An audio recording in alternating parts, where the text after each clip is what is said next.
The party set out to find the dragon burial site, and following the map in their possession, set out on foot, leaving Winter Haven along the eastern road, towards Lincoln. After an hour, the party come across an ambush, set up by a group of kobolds in a bend in the road.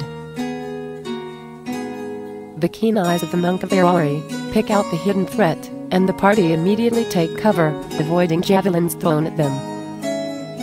These kobolds are better armed and somewhat larger than regular kobolds, and with them is a kobold shaman. The party of heroes fight courageously against this threat, taking down each of the kobolds, one by one. The brave monk is seriously injured in the combat and drops unconscious to the ground, bleeding to death. Isabella, cleric of Caden Kalium, calls upon the healing powers of her god, reviving the monk to life, and healing all the wounds of the party. One of the kobolds is also revived, under Isabella's hand, and interrogated, along with a note that is found on the shaman's body, along with a necklace that depicts the demon lord, Orcus. The party learned that this ambush was set up by the mysterious Ninaran to kill the party, and that the kobold lair, somewhere south of Winter Haven, has at least 20 kobolds in it. The party continue their way into the wilderness, traveling southeast, until once again the keen ears of the monk hears voices ahead. Hoodlin, the rogue, and the monk sneak up and observe a large dugout area, with 2 ragged humans, one well-dressed gnome, a strange dragon-like dog, and a strange purple apparition. The party formulate a plan, and confront the unknown group from multiple directions at once. The plan succeeds, and the unknown group are taken mostly unprepared. Isabella correctly senses that these strangers are up to no good, and bravely rushes forward to engage the group. As battle commences, the party discover that the gnome stranger is in fact a bard. The battle is fiercely fought, but in the end, only the gnome bard is left, as the party manages to kill the 2 humans and dragon creature. Hoodlin, in an act that is both exceptionally brave and unbelievably lucky, manages to dispel the apparition by throwing its source into a nearby river.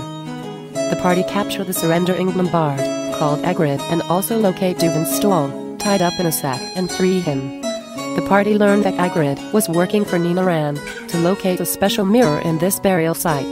Ninaran orchestrated the local kobolds, led by Irontooth, to be a well-organized and well-equipped force, to harass the local villagers, so to keep their attention away from the burial site.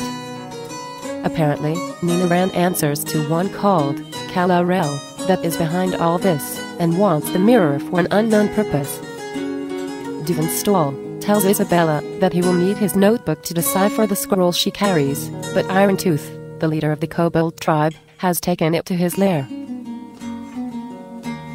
The party returned to Winter Haven with Duvenstall and their prisoner, Agrid, whom they put into the custody of the Winter Haven Watch, in the barracks lockup.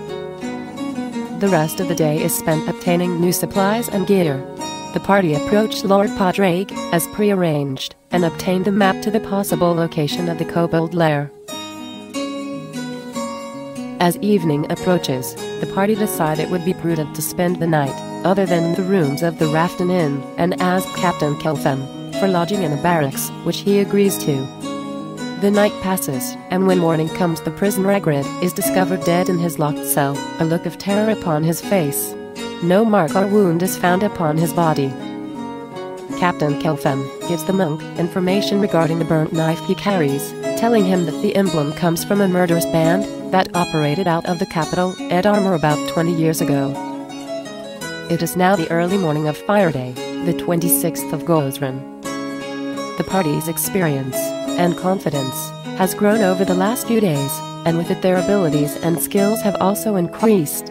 For what lies ahead, they will need it.